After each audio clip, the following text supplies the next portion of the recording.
challenges, I think that from what you said, maybe as the number of languages increases, this Mhm. will be a challenge on your localization strategy, mainly for project management, I believe.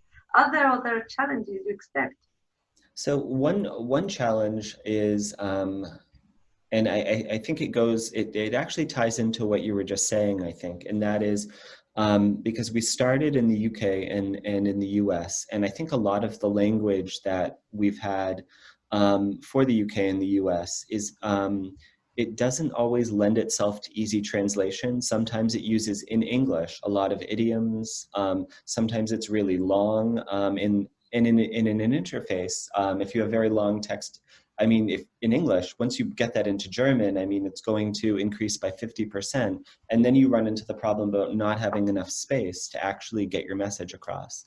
But I think one of our big challenges is we need to make sure that our English is kind of lightweight and lean and clear, so it translates really well as we go into more and more countries. And if the English is burdensome on that translation, it's really going to pose a challenge as we move into whatever the next country is, because it is you're not going to get the best translation if the translator isn't entirely certain about what you need to get across with the English, because they need to be clear, and then they can give you the best Spanish or the best French. And I think that's a big challenge that we need to. It's almost a reorientation of how the English terms were originally conceived.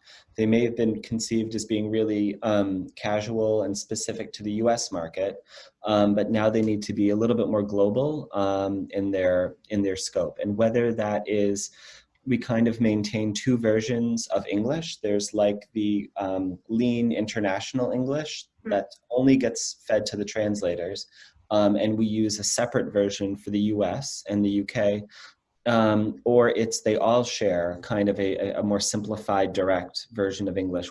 And I think that certainly lends itself to any of the UI work that you're doing when you're translating any of the elements in the app, button text and page names. You do really want it to be clean, because even as our phones keep getting larger and larger, every new year it's a larger screen, it seems, there's still not much space on your screen for a lot of text, a lot of buttons. And the user's looking around and they need to figure out what they need to do quickly.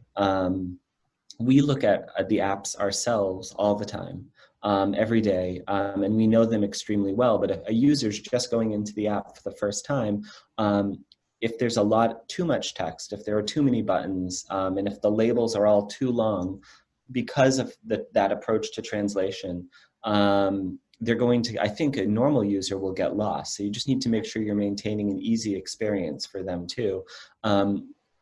So I think that is one of our, I think, our biggest challenges. And the other challenge is that what I talked about, where just managing more and more translations. I think that we use a tool to help us, a software tool, Crowdin, and I don't.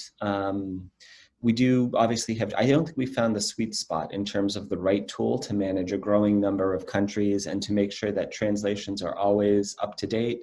And if we decide to change a key term in one location, it's easy to find it everywhere and make sure every string gets updated so you have consistency in the app. Yeah. What you said about using some kind of plain English version so that it translates correctly. Yeah. I have the same issue in Spanish. I have some Spanish clients who ask me for translation into English, French, or other languages. And I always ask them to do the same, because they send texts that are very Spanish in terms of culture. They have strong cultural references. And I always say the same. It's better if you write a neutral text and let the translator find the cultural equivalents. Because it's easier for us to translate thinking, well, I know what the text says, now I'm going to put it nice, so to say. But if you have the cultural reference and it's a strong cultural reference, it's different. It's difficult to find an equivalent in the target language. So sometimes you spend a lot of time because you have received a culture, such a strong cultural reference that you are focused on finding another one. And sometimes it's even easier just to not include any cultural reference in the translation. Yeah. So it's sometimes you need to find the balance where I put the culture or where I put just a plain language. It's a challenge for both the writers and the translators.